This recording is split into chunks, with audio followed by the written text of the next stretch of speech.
cutting disc, di ba? Nadaanan ng cutting disc yan, yung gilid na yan, para matanggal yung nakatrap na mga dumi dyan, mga ano dyan. Kaya kapag nalinisan na siya, perform na uli ng first layer. First layer siya. First layer. And then, sunod is second layer. Naka-second layer na. Nakita nyo? And then, kasunod siya, linisin uli. Linisin. Linisin ito. Padaanan uli ng cutting disc. Padaanan uli ng cutting disc dyan sa pinaka-weld to niya.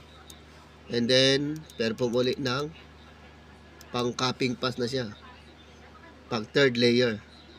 Pag third layer na siya. Yan. First. Yan yung first layer para sa capping pass. Second pala. Second layer para sa capping pass. And then third layer.